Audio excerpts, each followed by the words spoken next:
Welcome back, everyone, to another episode of Coffee and Construction, where I answer your questions from the comment section of the previous video. So we've got quite a few to get through today. Had a pretty good turnaround on the last video. And as I'm going to continue to do, a little bit of a disclaimer. The advice I give is just based on experience, just based on my personal opinion, all that. And it's something to bear in mind. So if you're asking questions that, are relevant to building code and things like that, you should always check with your local jurisdiction, if I could say that properly, and just make sure that, the codes and everything's going to comply. I would hate to hear that you were trying something and, the resources are always available. You can call your local building department and other people, local professionals, and they definitely know better than me. I live in Michigan. I've previously lived and operated a business in Ontario. Between these two areas, I've got quite a bit of know-how. Outside of that, there's obviously going to be gaps here and there. There's going to be differences in compliances for electrical, HVAC, all of it, insulation, and a lot of times it's worth bearing in mind that when you're watching the construction of the place I'm working on now, a lot of the differences you see are based on these local codes and practices. So some things might look completely foreign to you, and that's all right. That's really kind of expected, because you would be shocked, just going state to state or province to province, how things change. I've operated a business between Michigan and Ontario, but I've also worked as a carpenter in Alberta. And I not that I've operated a business, but just helping out my family out in Ohio, seeing how different things are out there as well. And Ohio actually connects to Michigan, so it's just one of those things. Always check with the locals and make sure you're up to par.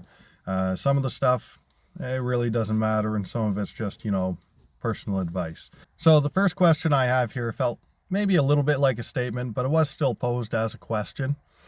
So I have here Barb Frank, and I know I've seen you on here before.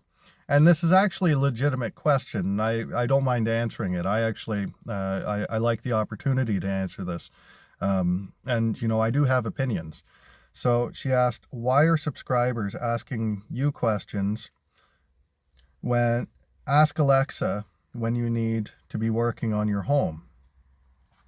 It was, the parentheses are in there, but I'm assuming she was saying when you could ask Alexa. And, let's call Alexa what she is. It's AI. So these AI chats, now, they are extremely useful, and I use them actually on occasion. I use them, as reference tools.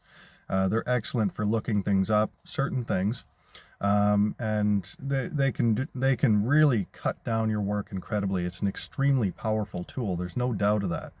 Now, that being said, a lot of this probably has to do with the fact that AI is still very young. It's sort of, you might think of it as being in its infantile state, which, a lot of people are concerned about, and legitimately, but as it is right now, I think, yes, it can be an extremely useful tool. But it can also be a very abused tool. There are certain things that you really shouldn't be using it for. And this is based on my personal experience. Now, where I use it the most, I know what I'm doing at my job. So I don't look things up quite like that. I go straight to the source. But an example for me is I like to work in my own vehicles. And I will use AI to, to help diagnose issues or look things up, that sort of thing. Now, when I'm using it, though, I really have to cross-reference it with other people because it gets things wrong all the time. And a lot of that has to do with the fact that it doesn't have any real-world experience. So if you're not in the physical world, it's very hard to, take in the information and understand exactly what's going on.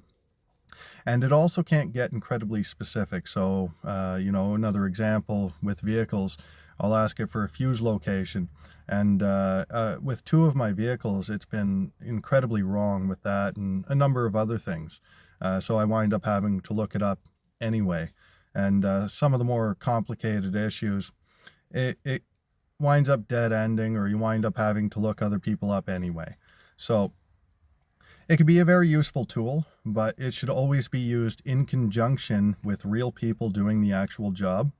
And it can't teach technique. It also, it's very limited in as far as what it can look up. So there's, some general information out there that it can definitely look up.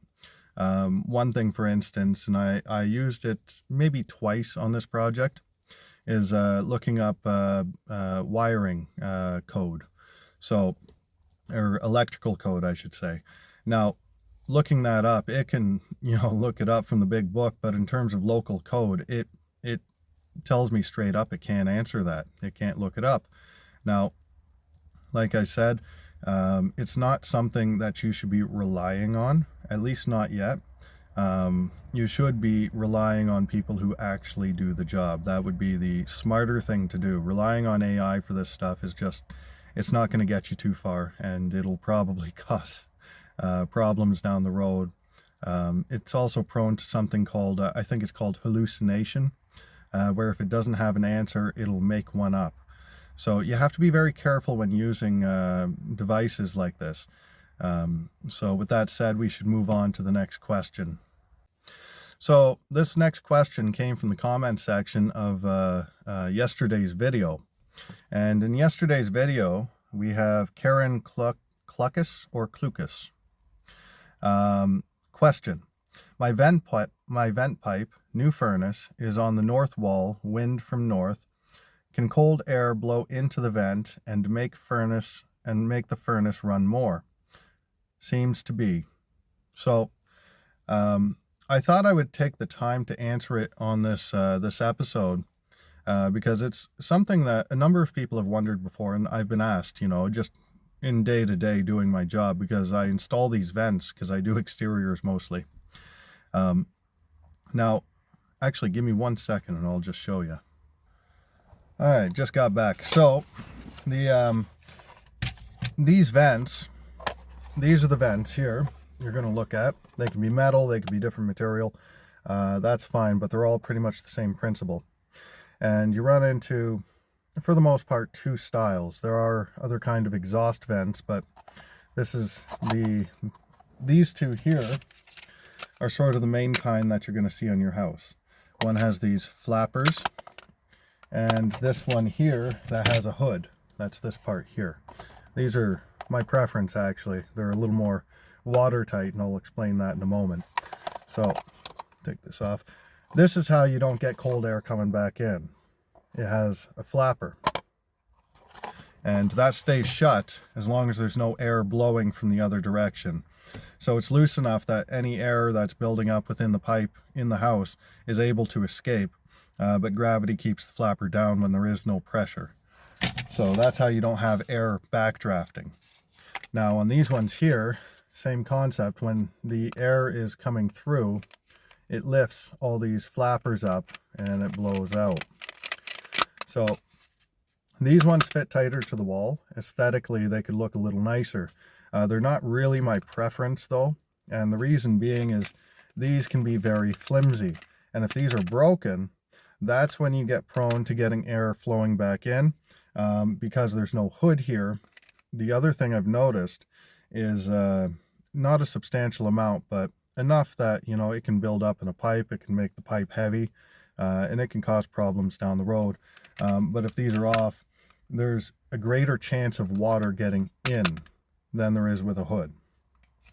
The other problem is if these are broken off, you can also get mice and other rodents that get in. These are often used for dryer vents, in which case you're not going to find a screen on them, because the screen would just get plugged real quick. A lot of times lint gets through there and it builds up on everything. So the hooded style are my preference. They're just a little more secure, and you get these little screens at the bottom of some of them. This one here, and I don't think this is an expensive one, but it just clicks in. and very easy to clean out, not a big deal. You can see if there is lint in there. But if you have this, make sure that that flapper is on.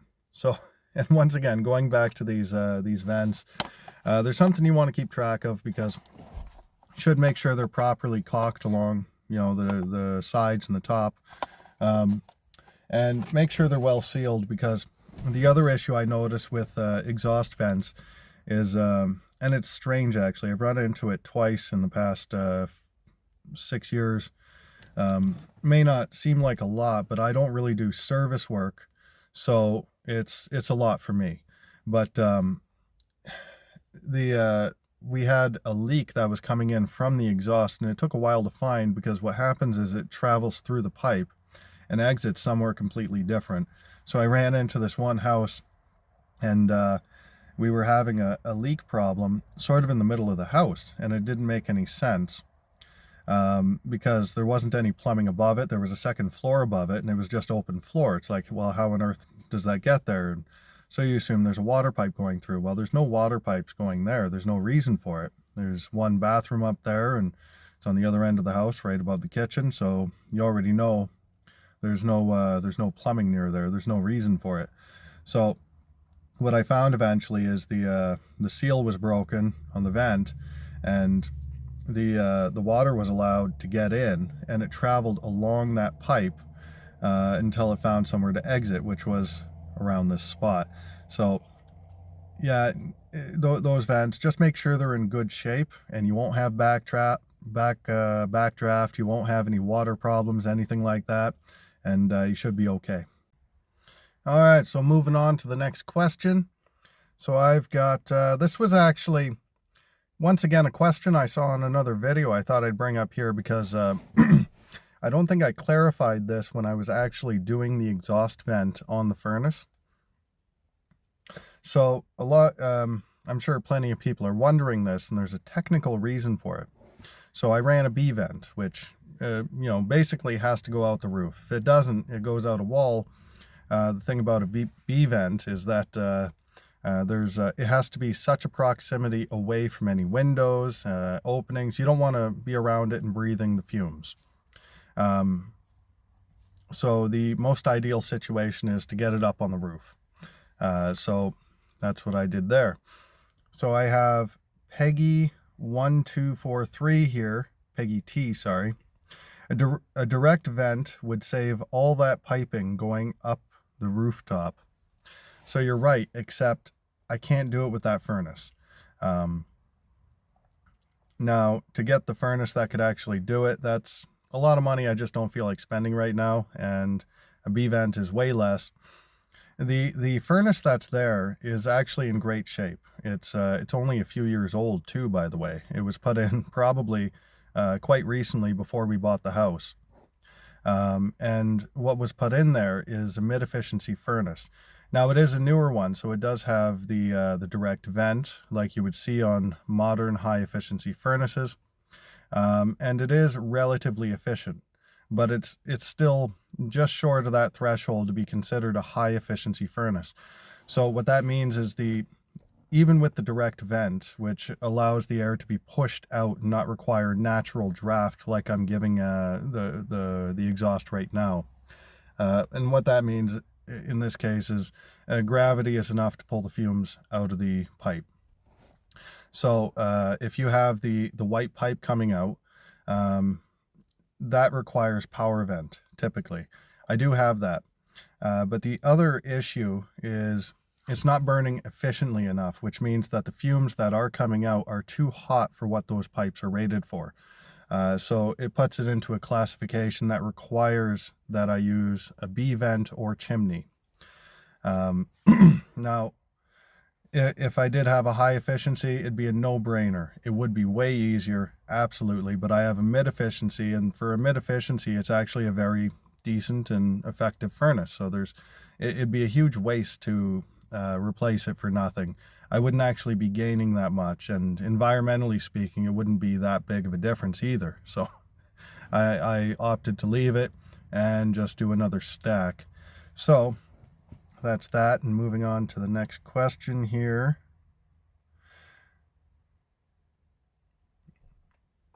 Just give me 1 second.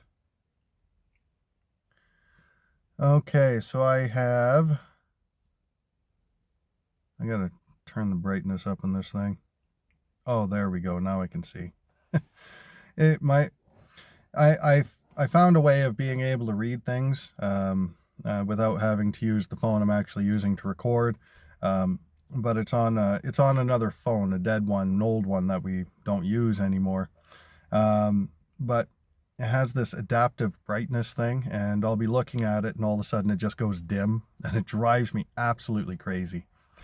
So anyway, I've got Virginia Lawrence 3311. A question: what do you think about solar panels on a mobile home? Well, on a mobile home, I guess I think about them the same way I would think about any house. In terms of the house itself, it really just depends on whether or not you can get them pointed the right direction. I don't think anything else matters. And even if your roof is near flat, you can have them pitched. Now, I'm not going to speak for solar panel or wind or any of that in general, but in terms of residential use, personal use, I think it's great. Energy is very expensive nowadays. And yeah, there's an upfront cost to getting it in. And when it comes to solar panels, yeah, some of them have weight, and you should make sure that your roof can take it, but odds are it can. I mean, there's nothing wrong with it. It's a great idea. If you're able to do it, I would recommend it, because the other factor is that if the power goes down, and that happens a lot here in Michigan, then you have an alternative option. It may not be enough to power everything. That's a pretty good likelihood, but it would power enough. Enough that a small generator would do instead, and you're not exactly paying for the service at that point. So I think solar panels and those little wind turbines you can get on top of houses, I think they're great. I've never had them personally, but it is something I'm probably going to look into eventually. Question here from Kathy D. Dane. I think this is the Kathy D I hear from all the time. So this is a semi-personal question, but I figured it was relevant. She says, I have to know, what is the worst accident you have ever been in, job-related or not? And also, what is the worst injury you have ever experienced? You worry me working on 2 ladders at a time. Well, Kathy, I would say, first of all, in terms of the 2 ladders, there's a certain confidence that comes when you work on ladders on a very regular basis. And by that, I mean, there are some days, and it happens quite frequently, I'm at least 6 hours on a ladder. I know how to set them up so they're stable. And yeah, even when I'm dealing with new people, I'm more worried about people who are frightened of ladders than I am of people who are overconfident. Freezing up on a ladder or a roof is one of the most dangerous things, and they can also be a hazard to people around them. Overconfidence is also a terrible thing. There should be, somewhere in between is pretty ideal. I'm pretty confident on ladders, and I've never actually had an accident on a ladder. I have fallen off a roof once when I was very young, and I was tied off at the time, and I can tell you that was an extremely painful experience. I was tied off and I fell, and what I didn't understand at the time, because I didn't have proper training on harnessing, I was actually harnessed properly. What I didn't understand is how painful it can be. So there are actually circumstances where you're better off falling than being caught in a harness, because if you're caught in a harness, you also have to be recovered properly, or that can actually kill you. What it does is, because it cinches up on your legs so much, you have to be laid out, and after you're laid out, you have to lay down for a while so blood can recirculate through your body properly. If you stand up too quick, it could be a shock to your system, and it can actually stop your heart. So at any rate, what I would recommend there is proper training, and I've had those training courses. So as far as the worst accident I've ever experienced, I worked in a factory. I think it was 18 or 19 at the time. It was during that recession in 07. I remember going job to job to job. I was doing well at this job, and when I was there, I would operate this hoist on occasion, and I had 3 chains coming on it and held up fuel tanks. And I was moving a fuel tank once, and one of the chains snapped off, and the bar came around and hit me right there, and it actually threw me quite a ways and knocked me out. That was by far the worst accident I've ever experienced, and probably one of the worst injuries. I definitely had a concussion after that, and it chipped, it broke, I think, 3 teeth. But at any rate, what I would say about that is know and understand the equipment you're working with. So I was pretty young and naive at the time, and I didn't have the sense to check the chain. If I had checked it properly, what I would have noticed is that the nut that was holding the end on the chain was loose, and I'm pretty sure it just finished coming off, and that's what hit me.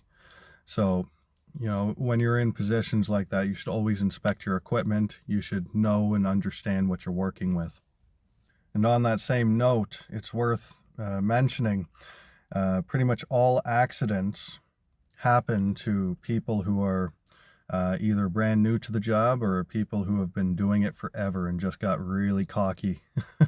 That's pretty much exactly how it works. The people in between have the fewest amount of accidents. So moving on to the next question, we have Louise Timbers. Why drywall? Wouldn't it be easier to use shiplap or thick paneling that can be painted? Much less tedious than drywall installation, taping, mudding, sanding, priming than painting. Just wondering. So yeah, there's a lot of reasons for that. So I would say there's pros and cons to each. Now, my personal opinion of shiplap and paneling and things like that is when I see, let's say I see paneling throughout the house, I know that person, just didn't feel like drywalling. But shiplap, things like that, it's way more expensive than doing drywall, especially since I'm doing it myself. Shiplap in particular is a very expensive route to go. Typically, when those things go in, they're done as accents. It could be lower half with the wainscot. You could do it in a ceiling. You could do a single wall. And that's usually where it looks best. When you start putting it on every single wall, it starts to look incredibly overdone. And it starts to really work against you. Now, in terms of drywall, I think the best part of drywall is, first of all, the texture. So you just have a nice, plain, smooth surface, and it's always ready to be a blank slate to work with. The other benefit is that it's extremely repairable. So when you're talking about paneling or shiplap or anything like that, it's not repair friendly. So if you break a piece of shiplap, it's very difficult to change out a piece in between. And you have to change out the entire piece. There's very few ways of repairing it seamlessly. If it's a minor nick or dent, yeah, you can repair it. And paneling is extremely unforgiving. Drywall, once it's up, yeah, it could be a pain putting up, but it is cheaper, it's plenty effective, and it's very easy to patch and paint once it's done. And when you have kids like me, every now and then you get a little slip. I've accidentally put holes in walls, just moving furniture. It happens, it's just part of living, these little accidents. And now, as far as the most practical reason, apart from cost, the most practical reason I think for drywall over paneling or shiplap is actually for fire safety. Because first of all, it's very sealed, so it's considered smoke screening. Secondly, it's a fire barrier, so it takes a bit of time for fire to breach drywall. And this matters especially, it becomes code when you're dealing in commercial structures or between floors. Your ceilings actually have to be in jurisdictions like I'm in now, and even what I'm used to in Ontario. And a lot of places, you're required to use 5/8 high density between levels and between apartments, things like that. And even more than that sometimes. I've had to do double 5/8. And then I've even had to do double 5/8 resilient channel plus another 5/8 or half-inch drywall. It really depends on the local requirements. And that's all because drywall gypsum is pretty effective when it comes to keeping fire out. So there's a lot of practical uses for the product itself. That paneling and shiplap and all that. The only benefit of paneling and shiplap or any of those is really aesthetic and ease of installation. And my opinion is, if your only reason for installing something is ease of installation, it's not generally the best reason for doing something. A lot of times the best things do require effort. If you're always looking for the easiest way to do something, eventually you're going to get caught in a situation where you wish you had put in a little more effort. And this may be one, because using drywall can, in many cases, actually be code. So even for people who have, say, a shiplap ceiling, if there's a floor above you, there's probably drywall behind that shiplap. And that shiplap is actually just, it's just an aesthetic, decorative piece that's put underneath. So that's something to bear in mind, I suppose. All right, so here I've got Virginia Lawrence. We got another question about solar. Question about solar. If there is a fire with a solar panel, is that a problem to fight? Are you going to use solar panels on your house? So I was talking about solar panels just recently, and yeah, I'd consider them on my house. Not gonna lie, I know nothing about fires on a solar panel. I don't know that they're the biggest issue. I know there have been some environmental concerns with solar panels, and that's mostly what it does to the earth underneath, and how it warms the local area, something like that. I don't know much about it, honestly. But in terms of solar panel fires, I don't know. I don't know that that's been a major enough issue. I don't know if that would be classified as an electrical fire or just just the piece itself heating up, because it's a very hot chamber inside there. If it's an electrical fire, they could be tougher to fight. So I don't know. Maybe maybe I'll look that up and get back to you. So we've got Nearly Blind Brian. Wow, I hope you got some good glasses. Insulation question. I'm in Florida, and in our house, our house is very old, 1915, and is up on piers. There is about 2 feet between the ground and the subfloor. One part of the house gets really cold in the winter. Yes, I know it's Florida, but should I do foam sheets or do blown-in foam? My concern is trapping moisture between the insulation and subfloor. Our house is entirely made out of wood, excluding the concrete piers. So that's a tough one to answer. I would say, as long as if moisture is really your biggest concern, it really depends on whether or not the moisture can escape upwards. If you're trapping it underneath, then yeah, it should be a concern. If it's not tile, let's say you have a hardwood floor or a carpet, that shouldn't really be a concern, because moisture can escape that pretty easy. Even if you have a sealer on the your hardwood floor, moisture can still escape it, so that's not nearly as much of a concern. I would say if you're doing foam sheet or spray foam, the concern for moisture would be exactly the same. But if it's unfinished underneath, and I don't know Florida that well, but I've heard that a lot of the houses are built up on piers, and a lot of that has to do with hurricane protection, things like that. So when the water comes through, it can potentially get underneath the houses rather than pushing them over, something like that. And I could be absolutely wrong about that. This is just what I've heard. So correct me in the comments if I was definitely wrong.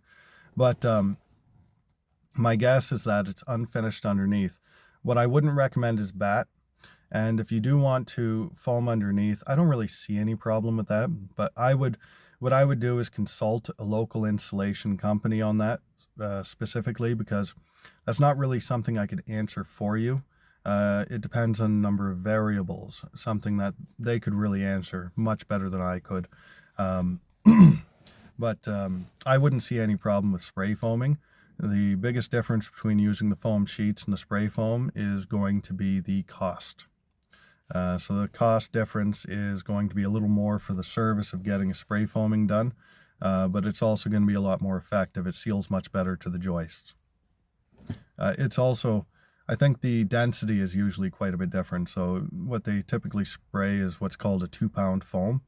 I don't remember what the density of, say, the pink rigid foam or any of that is, but it definitely has a different R value. So you might want to look into that before making a decision. All right, so we've got Judith, N8U. An idea for future planning. If you replace the attic access door with a pull-down stairway, you could partially floor the attic adjacent to the stairway. 2x4 plywood. This would be great storage place. Seldom used tools. So that's not really going to work for this house, just because when I'm done up there, it's actually going to be loose fill insulation, which is going to be, it's just a light, you want it very uncompacted, but it's going to be just loose fill insulation for about 16 inches up. So the idea once you're done the attic is to not touch it again. And the other issue with using it for storage is the pitch is so low. It's not a very useful space. But if I had built the place, I would have stick framed it, conventional frame. It's definitely my preference. I know trusses are way easier, but once again, stick framing is just, it's a huge benefit. I would have done a bigger pitch, because what that allows, and you'll see this a lot in the wartime houses, if you happen to know what those are, is the attic was a used space, and they made use of every space in the home. So when you do that, it allows you to insulate the upper portion of the attic rather than, having it in the attic space, just on the floor. You can heat the attic and you can use it. You can actually frame walls and stuff inside and you can use it. So that is definitely an issue of the style of construction I'm dealing with. As far as practicality, I would have absolutely done that. And if I do an addition, I'm probably going to plan on that. Because I love having that extra storage. That's where the Christmas stuff goes, all the decorations, things like that. And the idea of having stairs going up to it, oh, that's just really appealing. I don't have to get out a ladder and all this. And, I can just quickly go up and put stuff, a place I could just forget about it till I want to think about it again. So, yeah, I'm with you on that. Just not as of yet, in the addition, if I get a taller roof and I'm not worried about the loose fill so much. Absolutely. So we've got Rachel G. At the front house, if you are planning to place new drywall over top of the old small drywall, why not just remove the old drywall completely? It would make things like running electrical so much easier, and make it easier to get rid of old sawdust insulation, and the installation of new insulation much easier as well. So that's kind of where we're at. This is a pretty easy one to answer, because what I've determined at this point, and when I said that, my original plan was not to replace the insulation. I didn't assume it was that bad. So replacing the insulation and all the electrical, yeah, that's a huge factor, and the drywall's probably coming off for that reason. The other thing worth mentioning is, if I'm talking about skimming over drywall, what I'm talking about doing typically is placing a 1/4 inch of veneer over, rather than the 1/2 inch drywall you would typically put on. So, and the reason I would opt to do that is generally because it's just way less invasive. I don't plan on dismantling the entire wall. So in this case, we're probably not going that route anyway. The reasons you outlined, they're all valid reasons. The reason I would skim over a wall with 1/4 inch is because I don't really plan on doing all that work. So I guess that kind of answers your question as far as that goes. So we got Lady Macbaker. Can pot lights or lights like you put in your garage in a ceiling that doesn't have an attic space? I did ask an electrician and he said he would have to do a lot of sheetrock damage to do it. And that is unfortunately absolutely correct. Because I'm assuming what you're saying there is that you have a second floor above. So the beauty of being able to just go into an access is that I can cross joist spaces and I can just pull the line and bring it into the next. And that works very, very well. When you're dealing with a floor space between levels, it's encapsulated both sides. So in order to, you can't just cross the wire across. You have to pull drywall because you have to turn a corner at some point and you have to start going through the joists that are inside the ceiling. And then fishing them through the rim joist from the wall, that's going to be more drywall removed as well. So it's not that it's impossible, it's just, and this, this is how electricians typically do it. They'll take out strips of drywall and yeah, they got to do that to run the wires. That's quite typical.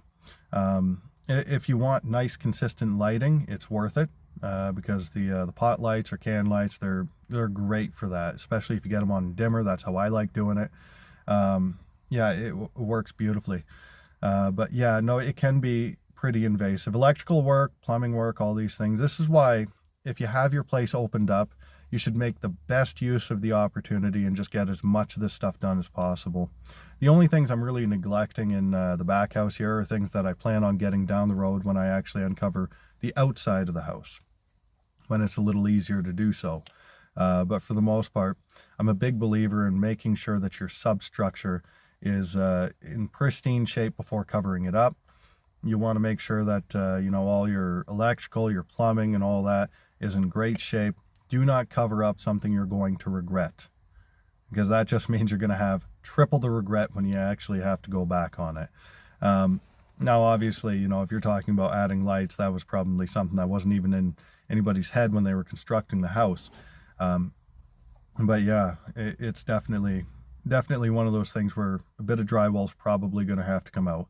I think that electrician is absolutely telling you right. So we'll move on from there. So I went ahead and read this question ahead of time. This is playing off somebody I answered in the last video. It's Asgard41. So he sent a lengthy message, so I'm just going to ask the question at the very end of it. So the question is, if you have any creative ideas, I'd love to hear them. So what he has is an electrical panel box that's not easy to access. So now I would say, you should do your best to generate as much access to that as possible. It's very important that you have good access to your electrical panel. It's also considered a safety thing. The fire department is often going to require good access to a panel box and things like that. That's, unless you have an exterior disconnect, that's great too. Now, in terms of getting access, I mean, that's just total different issue, and it could be, a matter of whether or not you're using it as storage, but that's separate issue. He has trouble getting to it, and he's having trouble right now with his children. I'm assuming they're teenagers if you're having this issue. That they're tripping the breaker constantly, and he's constantly having to go through this little area to access his breaker panel. And I get it, that's a pain. Now I do have a couple of recommendations. One is a little more permanent than the other. So one of the ideas is you could have a breaker at the source, essentially.